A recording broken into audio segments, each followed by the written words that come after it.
Eu queria cumprimentar todos vocês, as autoridades, os parlamentares que aqui estão. Eu estou vendo tanto parlamentar aqui. Eu não posso nem nomear, porque eu vou ficar assim, com vergonha de dizer que eu amo um mais que o outro.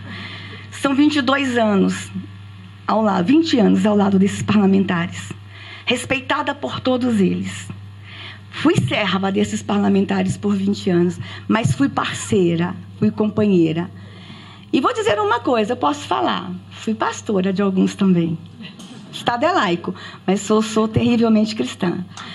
Fui pastora de alguns. Amigas, alguns senadores tão queridos ali, eu não vou nomear, porque eu vou perder os nomes aqui, mas a todos os parlamentares, Senado e Câmara, onde foi a minha vida nos últimos 22 anos. Alguns parlamentares que sonharam comigo este novo tempo para o Brasil. Nos chamaram de loucos, deputados. Nos chamaram de malucos algumas vezes. Disseram que a gente vivia de utopia, de sonhos. Mas olha onde o nosso sonho nos trouxe. Num Brasil novo, num momento novo para essa nação. Obrigado, parlamentares. Obrigada a todos vocês. Cumprimento a todos vocês. Não poderia deixar também de cumprimentar a equipe de transição que caminhou comigo desde o dia que eu fui anunciada. Voluntariamente. De 9 da manhã à meia-noite, porque esse ministério ele foi construído. Ele foi uma junção de várias secretarias. Então, deu muito trabalho a gente construir toda a estrutura.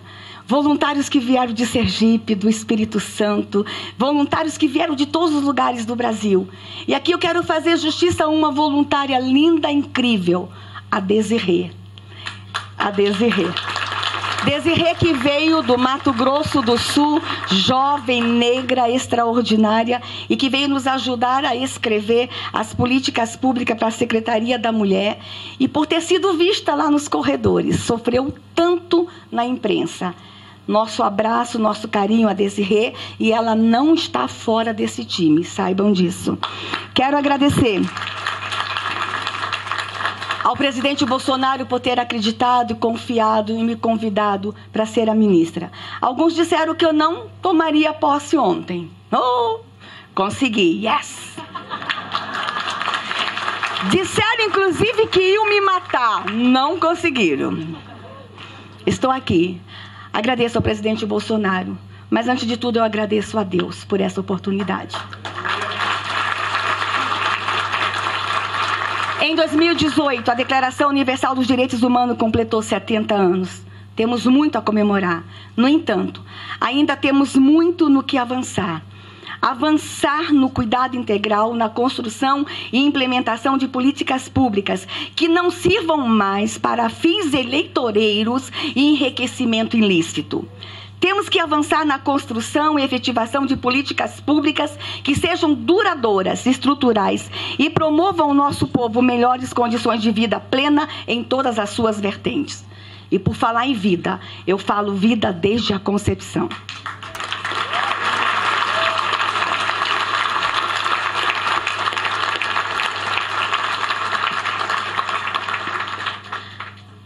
Eu queria até que meu ministério, que este nosso ministério fosse chamado Ministério da Vida e da Alegria, mas não pode. Para este governo, os direitos humanos são universais e serão respeitados. A vida, nosso bem maior, é o ponto de partida. Esse ministério foi pensado e estruturado a partir dela, de sua proteção e seu cuidado. No que depender deste governo e desta equipe, sangue inocente não será mais derramado em nosso país. Esse é o Ministério da Vida. Quando digo vida, eu também falo vida em abundância. Mas esse também é o Ministério da Mulher. Nesse sentido, todas as mulheres de todos os povos, cores e raça serão alcançadas. Nenhuma denúncia de violência contra a mulher que chegar a este governo será ignorada. Todas as brasileiras precisam receber salários dignos e igualitários. Da mesma forma, combateremos juntamente com os órgãos federais todas as formas de discriminação. Vivemos em um país multicultural, com vários credos, línguas, cores, crenças, povos e raça. E isso talvez seja um dos nossos principais ativos. Lutaremos por eles. Tudo isso já é protegido por nossa Constituição e pelo Tratado Internacional de Direitos Humanos, do qual o Brasil é signatário. Mas as mulheres terão prioridade nesse ministério. Nossas avós, mães, meninas, enfim, nossas brasileiras terão o respeito que merecem. E lutaremos para que não sejam tratadas mais como massa de manobra. Temos a garantia de nosso presidente da República, de que as brasileiras terão voz e serão escutadas por este novo e restaurador governo que se inicia. Somos o 5º país do mundo em feminicídio. Que vergonha! A cada 11 minutos uma mulher é estuprada. A cada 7 minutos uma mulher sofre algum tipo de violência. Chega, basta. Chega de violência contra a mulher nessa nação. Este é o Ministério da Família. De igual forma, nossas famílias têm assento especial à nossa mesa. Para isso, criamos a Secretaria Nacional da Família, que cuidará especialmente de nossas famílias. Nossos homens, assim como nossas mulheres, também serão respeitados e cuidados. Todos merecem oportunidade e apoio para cuidarem de suas famílias, seja qual for a sua configuração. E deixa eu aqui dar um testemunho. Eu e minha filha somos família. Eu sou uma mulher sozinha com uma filha. E nada vai tirar de nós esse vínculo. Nós somos família. E todas as configurações familiares nesse Brasil serão respeitadas.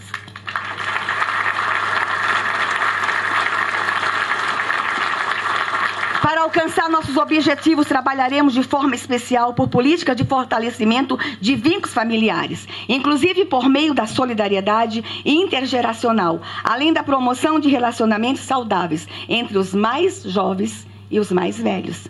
Deixa eu dizer uma coisa, vocês ficam perguntando, mas que políticas públicas não são consideradas famílias? Deixa eu dar um exemplo. Nós temos no Brasil uma excelente iniciativa que é o Enem. Mas o que acontece com o Enem? O menino de 16 anos faz o Enem, passa no Enem lá no interior do Rio Grande do Sul para fazer medicina lá no Amapá. Ele é retirado do seio familiar e é levado por um estado tão longe. Longe de sua família, longe do seu povo, uma cultura diferente, e é colocado num alojamento. Sabe o que está acontecendo nas universidades do Brasil? Tristeza, dor, depressão por saudade. Talvez vocês falam, mas nos países desenvolvidos isso acontece. Mas lá os pais têm dinheiro para ir visitar o filho na universidade. E o filho vai nos feriados em casa. No Brasil, esses jovens são jogados longe. Parabéns ao Enem. O Enem é uma excelente iniciativa. Mas nós não podemos mais pensar política pública que não fortaleça o vínculo familiar. E é nesse sentido que o governo Bolsonaro vem. Toda a política pública antes vai pensar. Isso aqui vai estar ou não fortalecendo o vínculo familiar. Este é o Ministério da Criança e do Adolescente. Nossas meninas e os meninos estão entre os bens mais preciosos da nação. E neste governo, menina será princesa e menino será príncipe. Está dado o recado. Ninguém vai nos impedir. Deixa eu dar mais um recado. Ninguém vai nos impedir de chamar nossas meninas de princesas e nossos meninos de príncipe. No Brasil tem meninos e meninas. Vivemos em um Brasil desigual em todas as áreas. Muito foi feito, mas não é o suficiente. Há muito trabalho ainda. Nossas meninas e meninos irão brincar e não serão brinquedos. Deixa eu repetir. Criança brinca, mas não é brinquedo. Esse ministério atuará na luta contra a pedofilia e pornografia infantil, em parceria com os demais órgãos do governo. E aqui eu quero mandar um recado para os pedófilos de plantão, e para os abusadores de plantão, e para os exploradores de criança e adolescente. Atenção, senhores, a brincadeira acabou no Brasil. Bolsonaro é presidente do Brasil.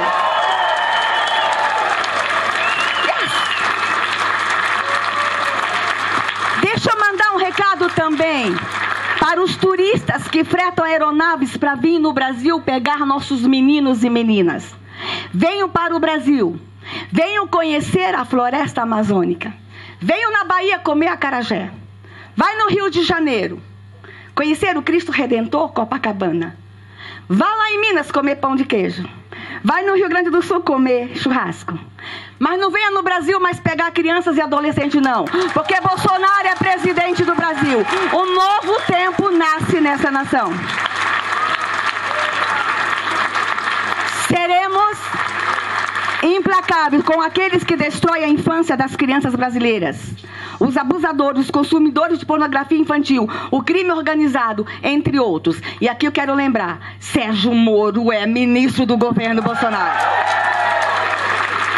Seremos proativos para evitar a gravidez inesperada que alcança meninas cada vez mais novas. Não negligenciaremos as necessidades e enfrentaremos os desafios em relação às crianças e adolescentes em situação de vulnerabilidade, sobretudo as mais pobres e as de comunidades tradicionais, as invisíveis.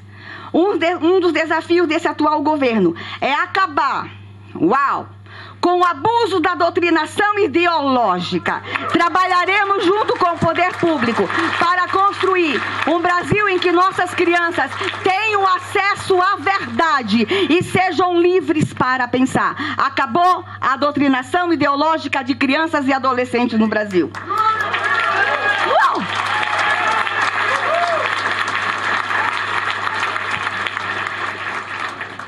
30 crianças são assassinadas por dia no Brasil. Somos o pior país da América do Sul para ser menina. Mas o governo Bolsonaro se propõe que em pouco tempo seremos o melhor país do mundo para se criar menina. A revolução está apenas começando. Mas este é o Ministério da Juventude. Sentimos a necessidade que o poder público evite esforço para os nossos jovens. A permanência na escola e no ensino superior e as oportunidades de trabalho e renda ainda são entraves que devem ser removidos. Nossa Secretaria da Juventude estará atenta a tais demandas. Nosso Brasil tão rico, tão lindo e tão jovem, ainda derrama sangue inocente de jovens das periferias, nas estradas, nas comunidades e no campo. Segundo o mapa mundial da violência de 2014, somos o 10º país do mundo que mais mata jovens e adolescentes. Que vergonha. E segundo a Unicef, somos o 7º país do mundo que mais mata adolescentes. Além disto, o número de suicídios tem aumentado de forma assustadora. Infelizmente, os especialistas nos informam que 20% dos jovens e adolescentes no Brasil estão se automutilando. Segundo a OMS, somos o 8º país do mundo em suicídios. Pais perdendo filhos cada vez mais jovens para o suicídio. A criança mais nova que está falando com essa ministra e que quer se matar e está se cortando tem apenas 7 anos de idade. Mas já há registro no SUS de crianças de 5 anos de idade. O suicídio alcançou nas nossas crianças e adolescentes. E essa secretaria, esse ministério vai dar uma atenção especial, junto com o Ministério da Educação, junto com o Ministério da Saúde e o Ministério da Cidadania, a questão do suicídio e automutilação de crianças, jovens e adolescentes. Os pais que não sabem o que fazer, professores que estão desesperados, educadores que não sabem como lidar com a situação, conselheiros tutelares, nós vamos fazer um grande time. E nós vamos levar esperança para as nossas crianças. Nossas crianças estão se cortando, gente. Não é porque elas querem se aparecer. Elas estão em profundo sofrimento. Isso é um fenômeno que nós vamos aprender a lidar com ele. E nós vamos aprender isso juntos. Ministério, pais, famílias, todos juntos, no combate ao suicídio e à automutilação. E essa é uma das metas desse ministério para os próximos 100 dias. Intensificaremos em parceria com outros órgãos e entidades as campanhas de prevenção ao suicídio, automutilação e também o uso abusivo de drogas ilícitas e o consumo de álcool entre adolescentes e jovens. Nós conhecemos e nos preocupamos com a realidade do jovem negro, indígena, cigano, ribeirinho, quilombola, o boia fria. Estes jovens invisíveis, que trabalham de sol ao sol, sem acesso à saúde, educação, sem moradia, trabalho e renda, terão o protagonismo que merecem nesse ministério. Cuidaremos de todos com políticas públicas sérias e equilibradas, respeitando sua cultura e seu modo de ser, dentro do caráter universal dos direitos humanos. Mas esse também é o Ministério da Igualdade Racial.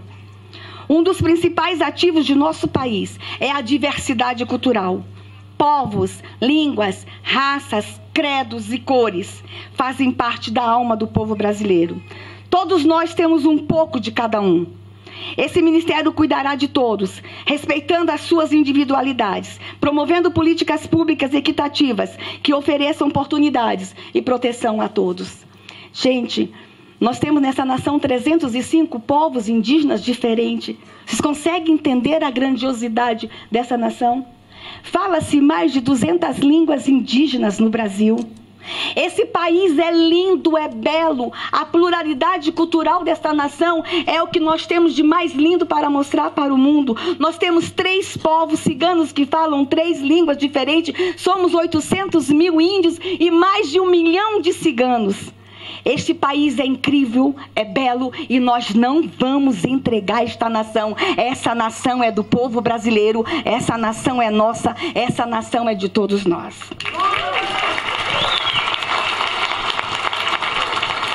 Mas este ministério também é da pessoa idosa. Nossos idosos e idosos contribuíram muito com a nossa nação e serão honrados por isso. Além de tudo, boa parte deles está no mercado de trabalho. Alguns por opção, mas muitos por necessidade econômica. Muitos no momento em que deveriam receber cuidados, ainda são arrimos de família.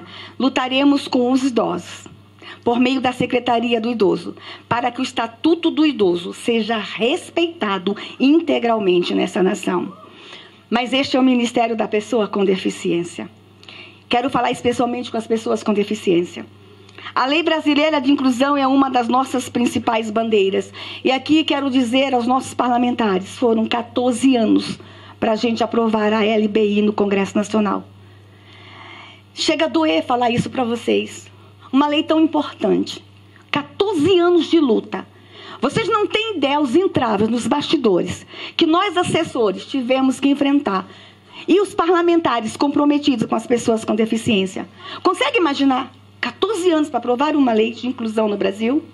A lei está aprovada desde 2016, 2015. E ela ainda não foi regulamentada. E aqui eu trago a boa nova. O presidente Bolsonaro determinou que nos próximos meses seja regulamentada a Lei Brasileira de Inclusão. Essa é uma nação que vai incluir. Trouxemos para o Ministério pessoas muito especiais que falam com vocês e que sabem o que estão fazendo.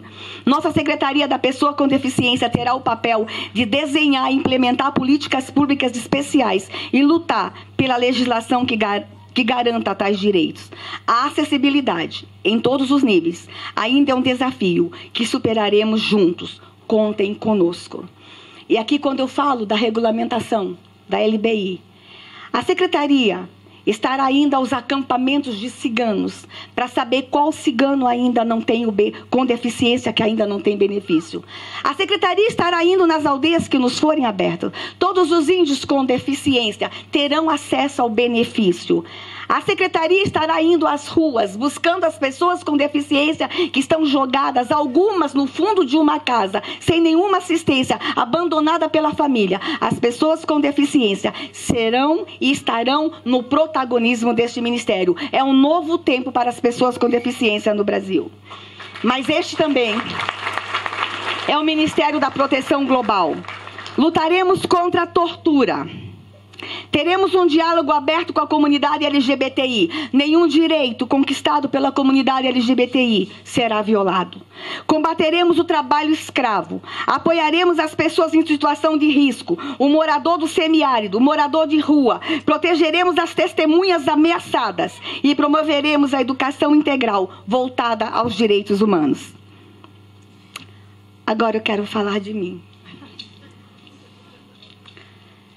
Quero falar um pouco de mim e meu sonho para esse ministério. Sou mulher, nasci mulher, sou mãe adotiva, sou cristã.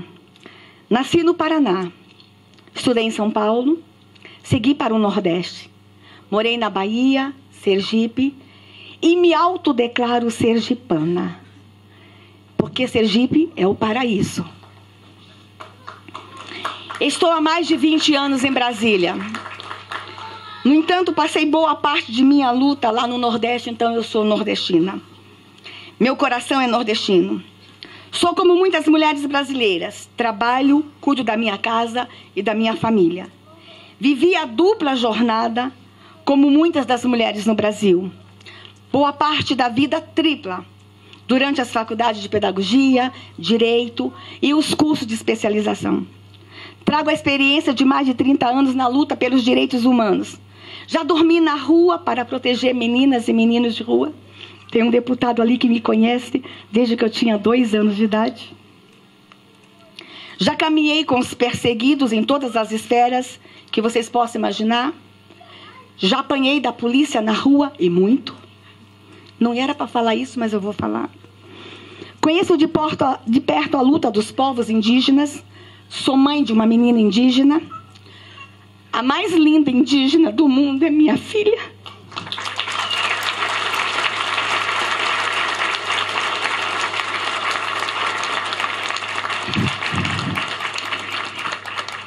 Que não teve a alegria de estar aqui, porque foi ameaçada junto com a mãe.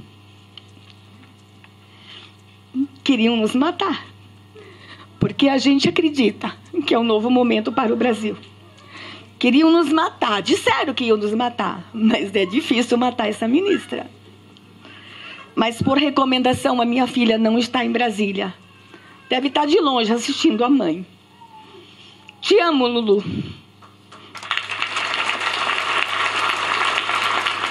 Minha história.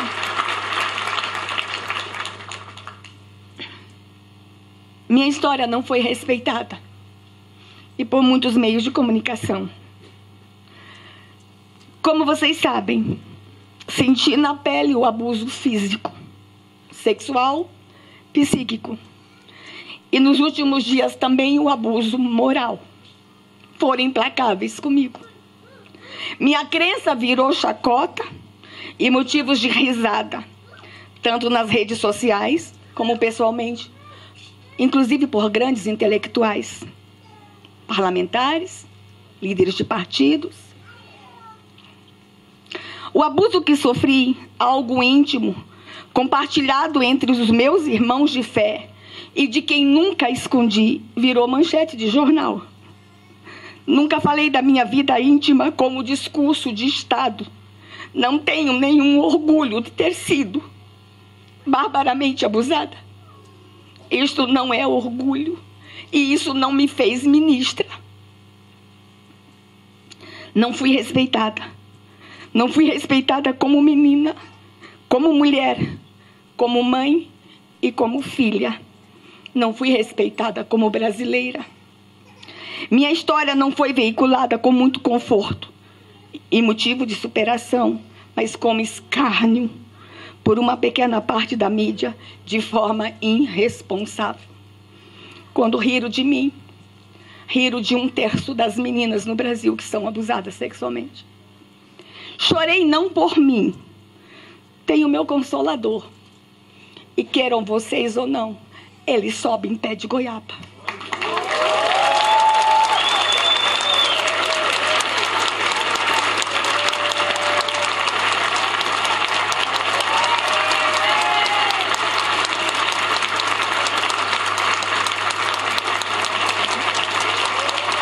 Chorei.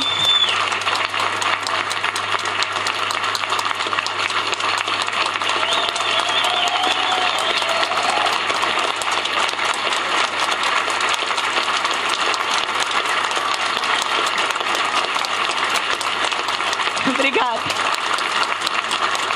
Chorei, não por mim.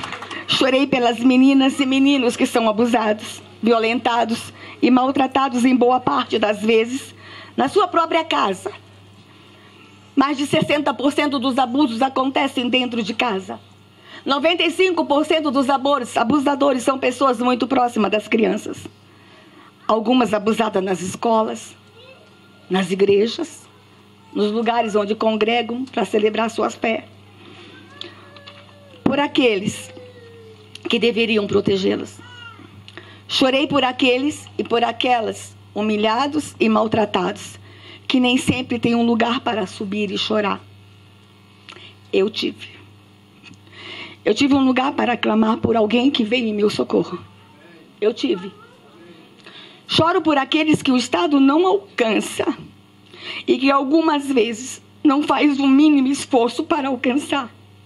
Choro pelas minhas crianças indígenas, pelas mães indígenas que gritam por socorro. Não é lenda, não é brincadeira. Mulheres indígenas nesse país ainda são obrigadas a enterrar suas crianças. E eu quero deixar bem claro aqui uma coisa. O índio ama desesperadamente seu filho. Os índios amam desesperadamente suas crianças. E alguns índios, em nome da cultura, e por não saber o que fazer, às vezes são obrigados a sacrificar suas crianças. E a gente finge que não sabe. Eu vou contar uma coisa para vocês. São 305 povos. Não são todos os povos que ainda matam suas crianças. Pouquíssimos. 10, 15. Mas vocês acham que a mãe indígena quer matar seu filho? Vocês acham que é confortável para uma mãe indígena enterrar sua criança viva neste país? Essas mães choram na floresta. E o nosso silêncio soa para mim como hipocrisia do branco dominante. Mães indígenas, eu quero que vocês que são mães imaginem uma mãe indígena lá no interior da Amazônia, que é mãe de uma criança surda e que ela amamentou por 1 ano e que ela ama desesperadamente essa criança. E com 1 ano ela descobre que a criança é surda e seu pajé recomenda a ela enterrar essa criança. Vocês conseguem imaginar essa mãe cavando um buraco e seu filhinho em volta engatinhando, olhando para ela, rindo, achando que mamãe está brincando? E mamãe ter que enterrar viva? Vocês acham que essa mulher é feliz? Não é. Essa mulher não é feliz. As mulheres indígenas estão pedindo socorro no Brasil. As crianças indígenas estão pedindo socorro. Quebramos o tabu. E vou dizer uma coisa. Eu não quero que ninguém que ouve o meu discurso sobre o infanticídio indígena fique bravo com os índios. Eu quero que essa nação tenha compaixão. Eu quero que essa nação seja solidária. Eu quero que essa nação ame os indígenas brasileiros. Chega de preconceito com os nossos índios. Chega de discriminação. Fui acusada. A imprensa fala que eu sou sequestradora. Sou perigosa. A imprensa fala que eu sou uma espécie de sequestro, porque quando eu ouço o choro de uma mãe e busco essa mãe para vir para a cidade, para ter seu bebezinho, nós temos etnias ainda, pouquíssimas, que não aceitam as crianças gêmeas. Quando nascem gêmeos, as mães são obrigadas a enterrar os 2 vivos. Como é que a gente pode admitir em pleno 2018 que uma mãe enterre seus 2 bebezinhos gêmeos só por ser gêmeos? Perdi há 3 semanas atrás 2 menininhos com lábios leporino, fissura palatal, porque a mãe não sabia o que fazer. E nós sabemos o que fazer. Nós temos um orçamento milionário no Ministério da Saúde para alcançar essas crianças. A senhora está expondo os povos indígenas, não sou eu. Eu estava fazendo esse diálogo sozinha, eu e meu grupo, com os povos, quando nos acusaram de sequestradores. E para nos defendermos, tivemos que falar o que estávamos fazendo. Não fomos nós que trouxemos o assunto para o debate. Foi quem irresponsavelmente nos acusou de sequestradores. Essas crianças existem, essas mães existem. Eu vou encerrar dizendo uma coisa para vocês. Quando se enterra uma criança viva, as mães que estão comigo hoje em Brasília e que foram obrigadas a enterrar uma criança viva, elas contam que quando se enterra uma criança viva, ela não morre na hora. Eu tenho um menino que está comigo que ficou enterrado por 2 horas.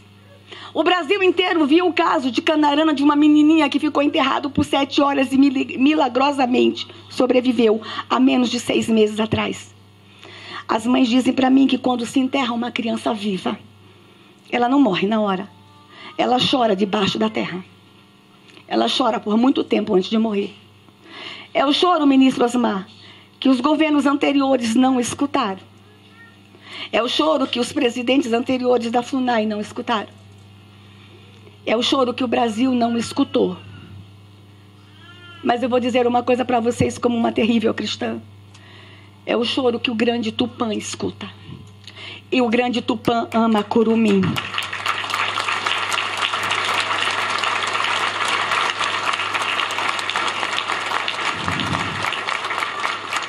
Chega de choro de curumim. Chega de choro de criança indígena. Chega de choro de crianças com deficiência. Chega de choro nos lares. Chega de choro nessa nação. Eis que surge o Ministério da Vida e da Alegria. Sejam todos vocês bem-vindos.